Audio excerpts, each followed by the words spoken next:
हर हर महादेव। जब हम योग की बात करते हैं तो हम किसी व्यायाम या किसी तकनीक की बात नहीं कर रहे।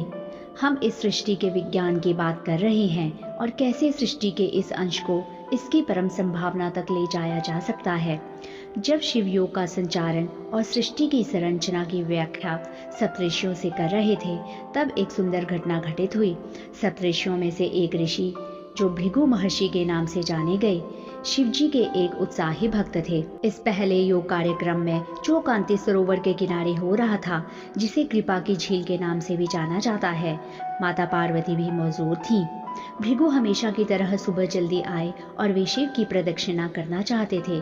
पार्वती शिव के करीब बैठी थी, परंतु भृगु ने दोनों के बीच से होते हुए शिव की परिक्रमा पूरी की, क्योंकि वो सिर्फ शिव की प्रदक्षिणा करना चाहते थे, पार्वती माता की नहीं। शिव इससे खुश हुए, पर पार्वती माता नहीं। उन्हें यह पसंद नहीं आया। उन्होंने शिव की ओर देखा।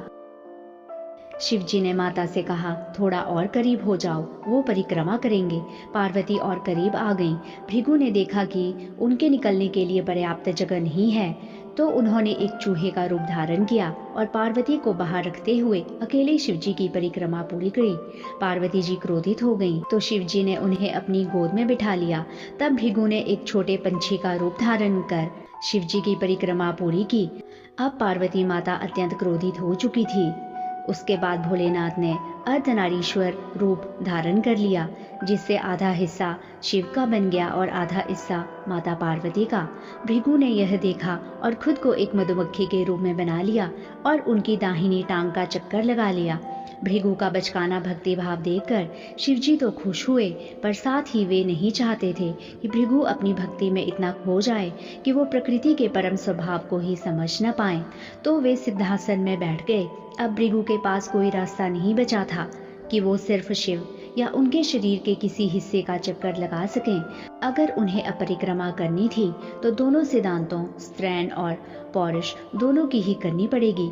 यह कहानी हमें संप्रेषित करती है कि जब हम योग की बात करते हैं तो हम सभी आयामों के समावेश की बात करते हैं। यह कोई व्यायाम या प्रक्रिया नहीं है जिससे आप सेहतमंद होते हैं। यह मानव जाति के परम कल्याण के बारे में है, जिससे जीवन का कोई भी पहलू बाहर नहीं रखा जा सकता। यह ऐसे आयाम को छूने के बारे में है जो सारे आयामों से परे हैं। यह एक ऐसे तंत्र के बारे में है जिससे आप अपने पहले से मौजूद तंत्र, जैसे शरीर, मन, भावनाएं और ऊर्जा को परमात्मा तक जाने वाली सीढ़ी के रूप में इस्तेमाल कर सकें। हर हर महादेव।